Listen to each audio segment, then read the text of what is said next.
अयोध्येतील राम मंदिर दानचोरी प्रकरणी कोषाध्यक्ष गोविंद गिरी महाराज यांनी पत्रकार परिषद घेऊन भूमिका मांडली। राम मंदिरातील दानचोरी झाल्याने तीव्र दुःख झाल्याचं गोविंद गिरी महाराज म्हणाले। तसंच कोषाध्यक्षपदाचा राजीनामा देण्याचा विचार नसल्याचं त्यांनी म्हटलं। दानपेटीतून फक्त हिंदूंचाच नव्हे तर मुस्लिमांचाही पैसा चोरीला गेल्याचं त्यांनी म्हटलंय। उद्धव ठाकरेंच्या आंदोलनावरही त्यांनी टीका केली आहे। मी त्या दिवसापासून माझं जपजाप वाढवलेलं आहे रामाकडे क्षमायाचना करण्याकरता। रामाच्या परिसरात, मंदिराच्या परिसरात आणि परिसरात इतके सगळे लोक बसणार नाहीत म्हणून बाहेर अशा प्रकारची सगळी आम्ही अनुष्ठानांची व्यवस्था केली आहे। कारण अशा प्रकारच्या कुठल्याही अपराधाकरता क्षमायाचनासाठी विष्णू सहस्रनामाचे पाठ, रामाचे पाठ, रामरक्षेचे पाठ ही सगळी प्रायश्चित्त सांगितलेली आहेत, ती आम्ही करतो आहोत।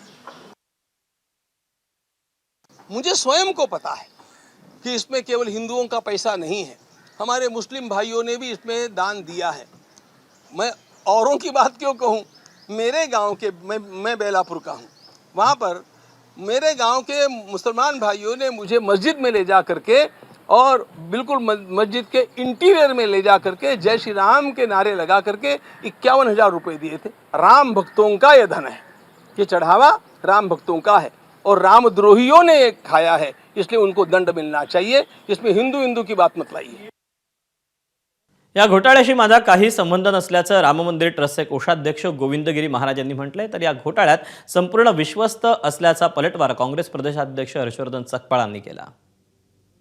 प्रश्न जो आता उद्भवलेला आहे तो तिथे जे समर्पण केलं जातं, म्हणजे ज्याला ते चढावा चोरी असं म्हणतात, जे वाहिलं गेलं, हुंडीमध्ये दानपात्रात टाकलं गेलं, त्याचा अपहार झाला, हा झाला हे खरं आहे।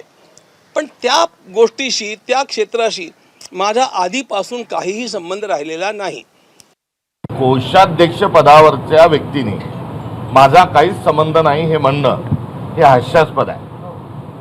आणि एकंदरीत हा जो एवढा मोठा जो घोटाळा आहे तो महासचिव, सचिव, कोषाध्यक्ष यांच्यापुरता मर्यादित नसून समस्त विश्वस्त मंडळावरच याचा संदर्भ आहे। कोषाध्यक्षांचं काम आलेल्या संपूर्ण पैशाचा, देणग्यांचा हिशोब ठेवणं हे त्यांचं काम आहे। आणि आता हा संपूर्ण खेळ अंगाशी आल्यानंतर तो मी नव्हेच नावाचं नाट्य एकंदरीत विश्वस्त मंडळ जे पार पाडतंय ते योग्य नाही।